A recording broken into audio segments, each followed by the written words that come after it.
2 years ago, PSG signed Kolo Muani for 95 million euros, and now in 2025, he is available on loan. So let's analyze him. And if you're new here, welcome to FOOTY with Wally, a channel where I cover Tottenham Hotspur and also make some Premier League content here and there. So let's go to the video. So Kolo Muani is a French centre forward, 1.87 meters, right-footed and 26 years old. He did well at FC Nantes, but he exploded. He got some spotlight playing for Frankfurt in the Bundesliga in Germany, where right in his first season, he got 23 goals and 17 assists in only 46 matches. Those numbers are very impressive. And that was the season 22-23. And then at the end of 2025, he was signed by PSG, who paid 95 million euros for him. And now Tottenham got him on loan. You might ask, if PSG was willing to pay almost 100 million euros for him, why wouldn't they use him? I honestly believe he is very good, but at PSG, he didn't play, he didn't go so well. He is a specialist at being a centre forward. He's not I don't like him playing as a winger. And PSG, he couldn't play as he should be playing because of Mbappe. Mbappe basically didn't like being a winger, and because of that, Kolo Muani was sacrificed, in my opinion. And now, even though Mbappe is gone, now they have Luis Enrique, who doesn't like nines. He likes false nines, but not actually strikers. But obviously, Tottenham don't have anything to do with that, so the club just got a very good striker on loan. And in my opinion, that was a very good deal. So let's get to the technical analysis. His role, he's a centre forward, as I said, dynamic and adaptable forward who thrives both centrally and from wide areas. Style-wise, I believe Kolo Muani is between being a 9 who has the quality of a number 10 who can easily drop deep and create plays, and a very physical striker like Haaland who can barely play outside the box. So ball playing ability. He's particularly effective in transition, can carry the ball through space, beat his man one-on-one. That is very hard for me to say. He can combine quickly, he can drop deep and help, but he's not specialist at doing that. I wouldn't say he's the most technical when it comes to technique, skills, but at the same time, he is very good at 1v1 because he's strong and he's fast, and he scores a lot because of this. And that was effective, especially in the Bundesliga, because the teams there play with high lines, gegenpressing, pressing, the game is very transitional, so they attack a lot. It has literally the highest average goal per game.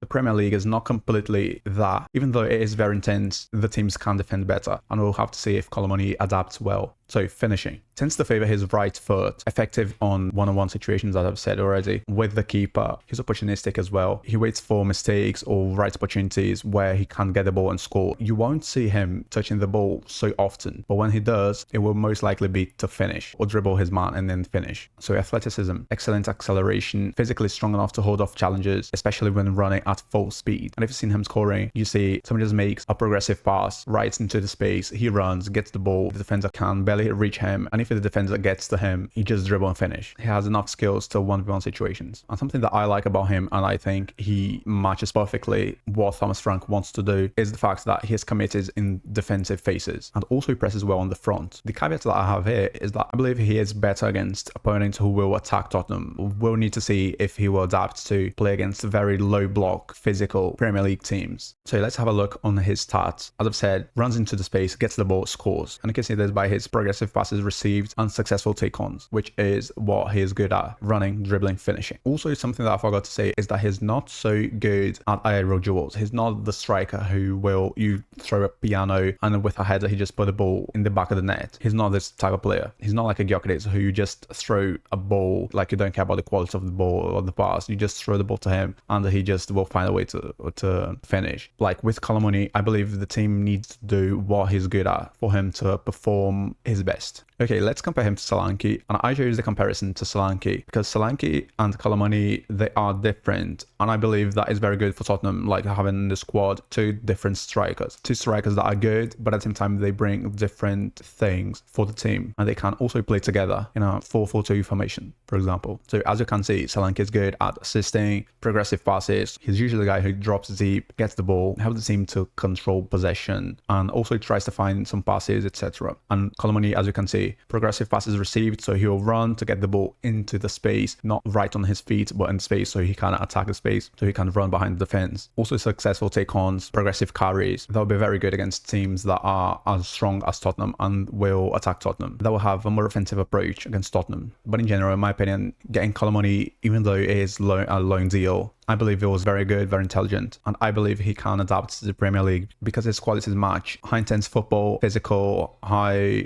tempo football, etc. So I really believe he will be very good at Tottenham for this season, and he can maybe even be signed next season if he is good, if he adapts well. But that was it, guys. If you want to tell me anything, use the comment section. Don't forget to like, subscribe, share it with your friends in case I have said anything useful. And see you in the next time. Bye.